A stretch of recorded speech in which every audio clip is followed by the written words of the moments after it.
Hi, and welcome to On and Off, our podcast covering the on-premise and off-premise beverage alcohol industry. I'm Kyle Swartz, editor of Beverage Dynamics magazine, and I'm doing this podcast solo today because my co-host Melissa Dowling is out today. I'm joined by David Mandell, co-founder and CEO of Whiskey House of Kentucky, a new state-of-the-art sourcing house in Elizabethtown, Kentucky, about 30 minutes west of Bardstown. David, thank you so much for joining us today. Well, thank you for having me. It's a real pleasure. Absolutely. And thank you again for having me and all the other media members during the Kentucky Bourbon Fest. We got over there one morning. You guys gave quite the tour of Whiskey House. I really appreciate that you had all of us in. No, it's something we really enjoy doing. And, while we are closed to the public, we still really always enjoy having folks in that are interested in the industry and interested in where things are headed from an innovation standpoint. And so it was truly wonderful. Thank you for coming. Was that the first big media invite there? I'm not from Kentucky, so I don't always know what media You have or know, haven't been there. we're very kind of selective in terms of which media comes through. Again, we're not open to the public, but Hmm. no, we've had some large groups before the Bourbon Festival the year before. We had a very large group Hmm. come through. So whenever folks are really interested in the industry and interested in our particular segment of the industry, we're happy to have people come in. I could not make that one last year that you just mentioned because I was busy having a baby, or I should say, my wife was having a baby, and I was busy Well, being a supportive father. So I missed well, the KBF. congratulations. Thank you so much. Our Congratulations. second one. That is a fair excuse for missing the Bourbon Festival. There aren't Both, many, but that one yeah, counts. both our kids are currently asleep in rooms behind me, so hopefully neither of them wake up. But anyways, so yeah, tell us for listeners out there who may not know about Whiskey House, why don't you tell us a little bit about the background of the facility, how it came to be, and just sort of what some of the specs and state of the art technology there Yeah, is. sure. So Whiskey House is the most advanced distillery in the country. We do nothing but custom whiskey production for exclusive group of customers in a facility that is not open to the public. We have no conflicts of interest. And what I mean by that is we don't have brands of our own. So we're not producing our own brands. We're not marketing our own brands. We don't have sales teams. We're not running hospitality programs. And the reason that's important is because, in a lot of contract facilities, when you're producing for others and you also have your own brands, there's an inherent challenge there. And, do the contract customers, are they your primary focus? Do other services get prioritized over them? You're competing against them in the marketplace. You're sharing information. There are real reasons why it's very important to have that separate. And so we're the first facility that does that. But most importantly, Whiskey House is the first facility in the world that is actually designed from scratch to do nothing but custom whiskey production. And so, why is that important? Because this really goes back to our history, the experience we've had with our team, and we'll talk more about that on the podcast today. But this facility is the first one of its kind. It's actually designed from scratch for that. So when you start with that approach, you design a very different type of facility. So our facility combines a lot of principles and in technology from advanced manufacturing and advanced food manufacturing, applies them to distilling. So you're getting the quality that comes from a massive system, but the ability to run up to 14 different mash bills through that system without losing uh, basically any consistency. You're keeping complete control on the system. That produces exceptionally high quality liquid very efficiently at at a low cost while giving you the flexibility to run multiple different mash bills through. Hmm. So something that's completely unique. And of course, all of this built on a platform, a technology platform where we're collecting data from every aspect of it, but it's a completely closed loop, fully automated system. And so it is something that's very, very different in terms of anything else that's existed in the industry.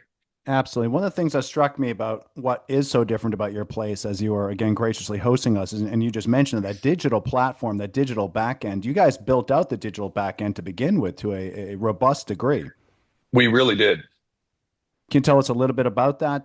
What does that entail? I know probably a lot of it's proprietary, but if there's anything you can just speak of, just so people understand the scope of this. I know you were describing it to the media members. Absolutely. We built the system completely off the shelf. And so one of the Mm. sort of early stage decisions that we made was that, when we looked at building the facility, you're either buying things off the shelf and you're kind of trying to put them together, or you're gonna, as a completely greenfield project, you're gonna build it all in-house, which is a huge challenge. We made that decision because we are really one of the first companies in distilling to go to what's called Industry 4.0, where you have basically thousands of sensors through the facility. Every piece of equipment, every piece of machinery that's giving off data is collected into an open source architecture automatically.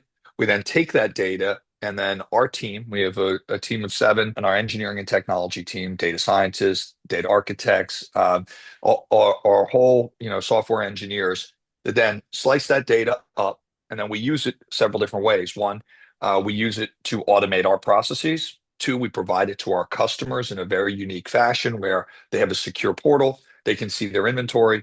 They can see their production. Very soon, they'll see their barrels in 3D. Every barrel has a QR code on it. You click the barrel, gives you the entire history of the production. So full life cycle of everything that went into that barrel. Soon you'll be able to do demand planning. You'll be able to, transfer inventory, all sorts of great tools. And then, of course, we collect more data than any other distillery in the country.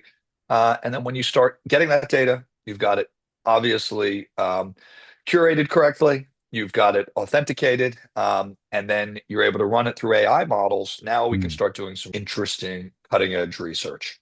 Absolutely. Can you give me some examples of some of the things people can do with all this data? And before you say, I should say one of my good friends, Dave Schmier of Proof and Wood, is a customer of yours, and I talked to Dave about like Yes. what's it like having that much data at his hands. And Dave is obviously one of the first people who really put sourcing brands on the map. He's a pioneer in the space, so he said he'd never seen that much data at once coming from the places he works with. What's it like? What can somebody do with that data?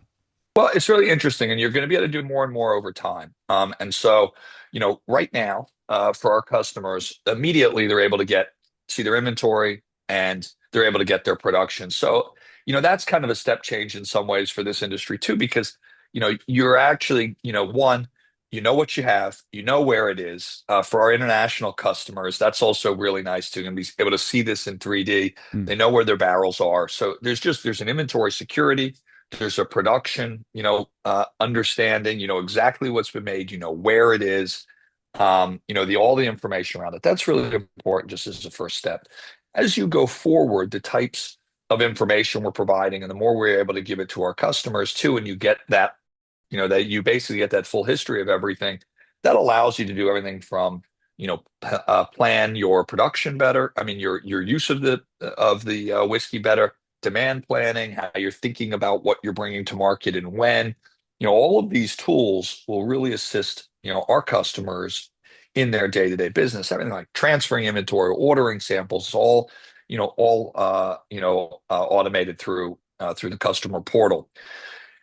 Putting, that's a lot of what the customer is able to do with the information, and being able to tell deeper, richer stories about their brands. Right. So the more information you have, as we all know, whiskey is one of those areas where the consumer loves to know everything about the It really product. is. Right. And so we're creating some very highly differentiated liquids. We do really some really interesting innovation in the space, and that is continuing. We're doing more and more of that. And so again, that being able to have that data, being able to use that data and provide it to the end consumer and telling the story about the product is really important, especially when we're in a market where you got a lot of excess aged liquid out there. Mm, A lot of it's the same, right? mm, So and even as those prices are falling, there's a real need for brands to be able to differentiate their stories. No mm. longer are you just going to taking product and buying it off the shelf and putting it in a bottle and selling it like, we had during COVID. It worked for a little while, but now you got to get a lot more, interesting in many ways in terms of what you're creating. Yeah, I mean, and you brought it up, and this is obviously the question on everyone's mind right now is as this market goes through a bit of a correction, and you gave a great description of this correction while giving the tour. And a two-part question, I guess, because I did want to ask you a follow-up here is like how else can these brands differentiate right now? What's the source industry going to look like? And also, I wanted to ask you, and I know this is a rhetorical question because you said it during the tour, but if you could Mhm. define the correction that we're currently in.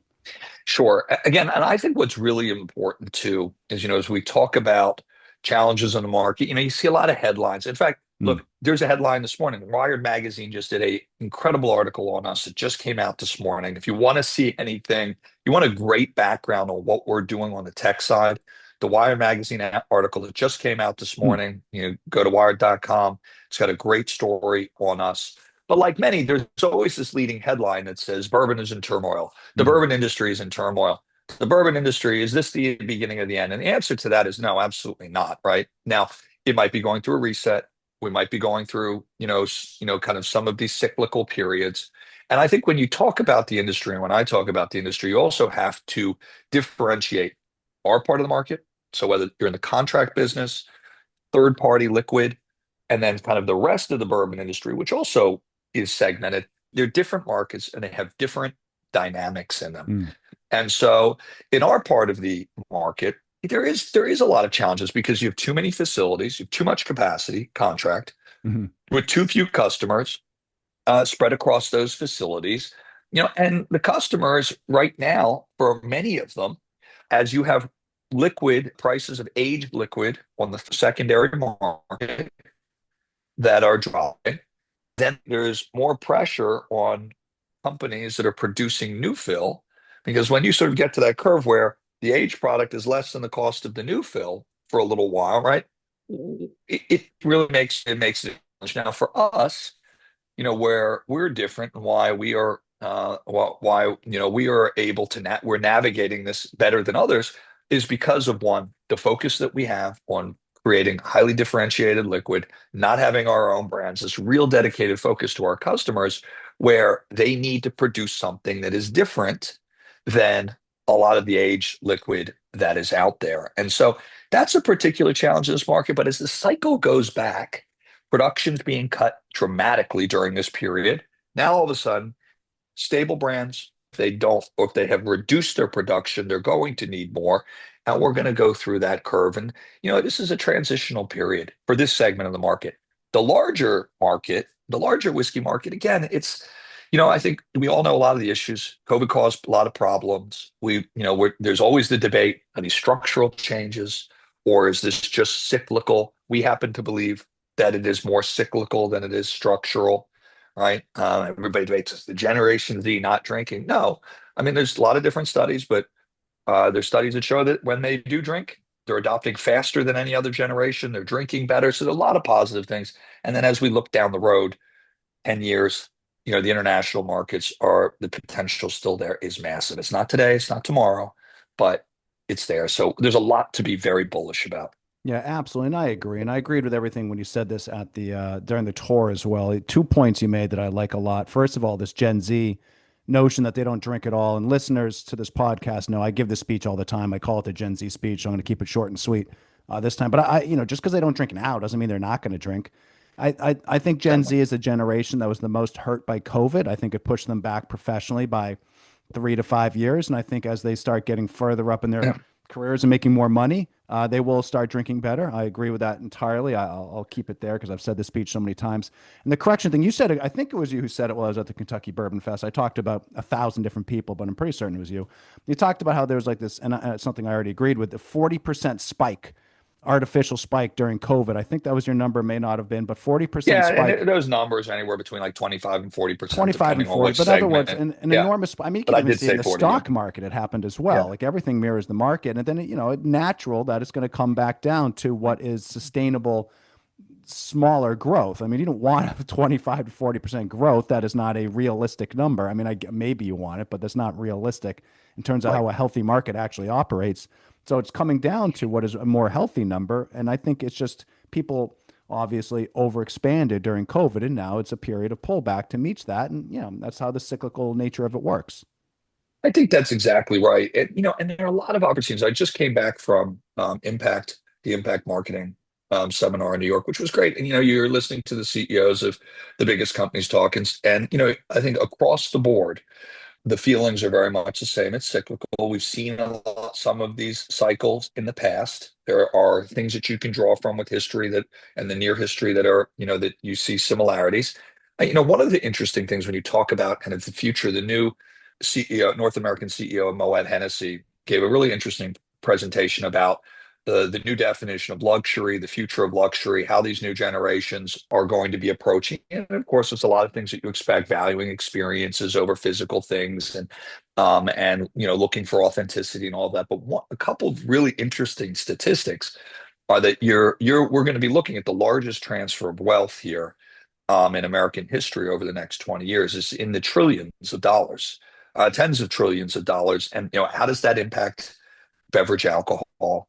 How does that impact, whiskey? How does that, and there are a lot of things that as you look at what's coming and as you're seeing these shifts, there's a lot to be very bullish about still for American whiskey, not only domestically but also globally. And as some of these, as we're making inroads, and you're seeing changes, across the globe. Again, there's a lot to be optimistic about. It's not going to happen overnight, but it's going to happen. Yeah, absolutely. Wealth. You spoke about wealth transfer. I'm just going to say one thing and leave it at that. My parents live near Boston, and their house is more than quintupled in value since they purchased it. I'm just going to leave it Yeah, at that. My yeah, parents live in a beautiful house. God bless them. yeah. We'll It's see great. where that house ends up one day. But a number of Well, different things I want to ask you about. there is probably a good guess. My parents don't listen to this So podcast, so I can say things good. like this. Yeah, God that's bless right. them. Good, good. Wonderful, wonderful parents. Get written out of the will. Exactly. Well, I'm an only child, so I don't know who else they're going to Even give it to. even better. They really want to be spiteful. There are a lot of places it could go. Let me tell you, I make sure they get all the time with their grandkids they want. Let's put it that That's way. good. That's good. You mentioned your background, and I didn't want to go through all this podcast without talking Mhm. about your background. And you are an industry veteran. I don't know how much you want to talk about it, but you do come from a I'm background happy that to. involves sourcing. Yeah. No, I really enjoyed the industry. It's not one that I ever anticipated being involved in. I got involved in 20 years ago when we started the first caffeinated vodka company out of That's a right. two-bedroom apartment on the Lower East Side of New Yeah. York. That's really where we learned the branded side of the business, and we learned the challenges of an independent brand, how to build out, what to do, what not to do. It was a remarkable, experience. So one that, we took all of that experience, and then as we built, founded and built Bardstown Bourbon Company, that is what, we took all of that experience and, the creativity. It's one of the things that I enjoy the most is the brand side, when developing the entire brand. And that started with, a conversation with myself and Joe Herron, which led to the collaboration project, which then led to the collaboration series, which then led to the creation of Fusion and Discovery. And so we created the entire platform for everything that came after. And I love the brand side of the business. It's something I really enjoy. It's a passion. As we built the restaurant, as we built the visitors experience, all of those things. I mean, that was what I poured, everything, heart and soul into, and our team there, and that was the absolute foundation for everything that you see today. But in building Bardstown, what actually created the ability to do all that was our custom whiskey production program, the collaborative distilling program. We came up with that concept as we were building the facility, went out and sold the concept. We sold it out, and then we actually had to execute it, which is so much harder than what we originally thought, because we had no back. I didn't have any background in distilling. Steve Nally, who was our master distiller, had no experience in doing contract production.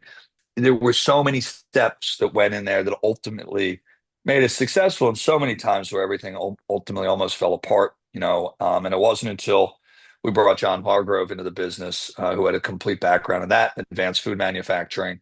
You came from Barton, where we actually got that program and the distillery underway, which then allowed us to go build the visitors experience, the bar, the brand. But through that, I also saw the challenge of what it was like in a facility, focusing on your own brand, beginning to build the sales teams and the distribution, running the hospitality and running the distillery, and trying to do contract production, and where balancing the needs of the customers, and the customer service. And there is a real delicate balance. And if that gets out of whack, you end up in a situation where you've got a conflict of interest. And it was from that we saw that, which really helped, well, form the underpinnings of then the idea of when we did Whiskey House, like, we need to separate these things. Hmm. Um, but again, it's been a remarkable career you know, in uh, in beverage alcohol, and I think not only from doing all the things that I mentioned and what we created today, the experience in helping to reshape and recreate the Kentucky Bourbon Festival was honestly one of the most rewarding experiences. Even beyond some of the things that we have done that have been obviously fun, good financially, that has been one of the most rewarding. I was so impressed by the Kentucky Bourbon Fest this year. I think it was my first time back in 2 or 3 years. I obviously, like I said, I had a kid last year, but then I think some other things Mhm. kept me back, and I hadn't been in a couple of years. And boy, it was 7,000 tickets sold out in a number of weeks. The doors open, people are running as fast as they can to get to the tables, and this is kind of why I'm still not that worried about the industry. Maybe people aren't going out and hoarding bottles the way they used to, but there's the passion is still there, and you could It's see it. absolutely there. I was walking around with my colleague, Pizza Eddie, well, a whiskey writer from Mhm. here in Connecticut, wonderfully named Pizza Eddie. And he Mhm. and I were just, obviously we were interviewing people we knew, but he and I, we just like to talk to random people and kind of get a general sense for what the typical kind of normal festival goer is thinking. And you could just see the wheels spinning, this passion is still there. We encountered a couple of groups of younger guys who are like still at the early stages of their whiskey journey. And that was very reassuring to me because they were that one of them had never had Blanton straight from the barrel before and was so excited to be able to taste it when we were at Neat in Nulu. And they were Yeah, discussing like the proper prices to pay for what pours, the proper prices for what bottles. And these are yeah, people who've probably been like, they got into whiskey 6 months ago, and now they're at that kind of midpoint of their journey. And we encountered a couple of groups like that. Even at the airport the next day when we were leaving, we were having breakfast, and the table behind us, everyone had been at the Kentucky Bourbon Fest, and they were having the exact same conversation. So I think there's still a right. lot of passion there. It's just maybe they're not spending as There's much. huge. Yeah, Yeah. look, there's a huge amount of passion, and I think that's you really hit the nail on the head. I see what we've created with the festival and how much more room there still is to grow. There's so Mm. much that we're going to do with that, and we're very careful about how and deliberate about how we've rebuilt it over the last 5 years to what we've got right now, which I believe is the best festival, hands down, in the country, and it's going to keep getting better each and every year. But you look at that energy and you look at that passion, and it's hard to say, like, this is an industry that's like collapsing hardly, right? And so, whiskey is one of those things. Unlike, it's very different than other categories, right? Every category has its own particular nuances and different demographics and everything like that. But whiskey really is it's a very approachable, well, apparently particularly American whiskey and bourbon, a very approachable category, but it's also a very intellectual category. It's one that has a lot of curiosity in it. You can find yourself on a spectrum there, from everything from very nerdy to just enjoying what you like. Mm. There's like a lot of room for exploration. And I think that, again, you know, Gen Z, like, well, I wasn't drinking bourbon and whiskey when I was in my, and certainly not in college, not in my 20s. Yeah. No. It wasn't until I was really in my 30s that it was like close to 30, a little bit thereafter, where I even began to dabble in it. Yeah. And so like this, who knows, right? Who Yeah. knows Yeah. where all those generations go. Yep. Yep. I agree. Well, that's about all the time we have for this podcast today. I again want to thank David for joining us. My pleasure. Thank you so much for having me. Absolutely. And thanks again to everyone who tuned in for this episode of On and Off. We appreciate all of our listeners. And please do join us next time, and we'll talk about yet another fascinating topic that spans the retail and restaurant worlds. Until then, cheers. If you enjoyed the On and Off podcast, please hit the subscribe button. Also, you can find more great content at cheersonline.com and beveragedynamics.com, including recipes, product reviews, and interviews with the movers and shakers of the beverage alcohol industry. You can also sign up for our free weekly e-newsletters for both publications on our websites. Cheers!